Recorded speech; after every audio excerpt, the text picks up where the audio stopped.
فاسألوا أهل الذكر إن كنتم لا تعلمون. Daha böyük və daha şərəfli bir məqamdasan, qardaşım. Allah Subhanahu wa Ta'ala'nın qarşısındasan. Bax, qardaşım, Allah Subhanahu wa Ta'ala üçün kiminsə, neyinsə, cisminin, bədəninin, varının, dövlətinin, heç bir şeyin fərqi yoxdur, qardaşlar. Hər hansısa gözü görməyən bir kəsi kimsə işə götürərmi, qardaşım? Və ya əlləri olmayan bir kəsi işə götürərlər. Kimsə gücü olmayan, zəif olan, heç bir şeyə gücü yetməyən, şəst olan, ayağı olmayan, gözü görməyən, qulağı eşitməyən bir kəsi yanında dost olaraq istəyirmi? İstəmir, qardaşlar.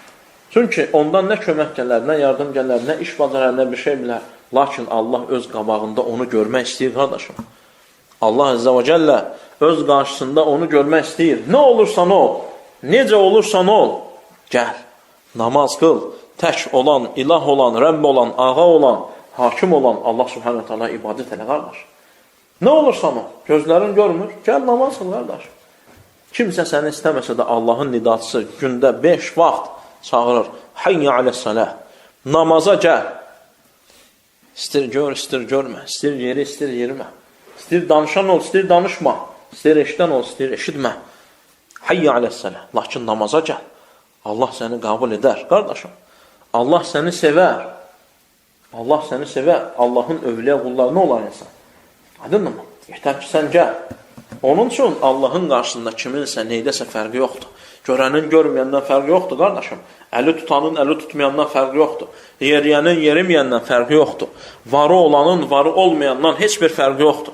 Maşını olanın, olmayandan fərqi yoxdur, qardaşlar. Yalnız və yalnız fərq təqvadadır. Yalnız və yalnız fərq neydədir? Təqvadadır. Təqvadan başqa bir fərq olmaz. İnnə əkramakum indallahi ətqakum. Sizin Allah qatında ən hörmətliniz. Əkramakum. Ən hörmətliniz, qardaşlar. İndallahi ətqakum. Sizin Allah qatında ən hörmətliniz təqvalı olanınızdır. Ən hörmətli təqvalı olandır, qardaşlar. Kimsə özündə olanla qürurlanmasın, məğrurlanmasın. Sən baxçılan təqvaya, təqvan varmı sən? Allahın qarşısına gəldiyin təqva səndə varmı? Necə çıxmısan Allahın qarşısına? Necə gəlmişsən Allahın qarşısına? Allahın səndən istədiyi şəkildə və Rasulullahın sallallahu aleyhi və səlləmin öyrətdiyi şəkildə dura bilmisənmi Allahın qarşısında? Səndən tələb olunan və istənilən budur. Bu şəkildə Allahın önünə gələ bilmisənmi? Bu şəkildə varmısan sən? Allaha qul olaraq varsan yoxsa yoxsan, qardaşım? Səndən bu tələb olunur.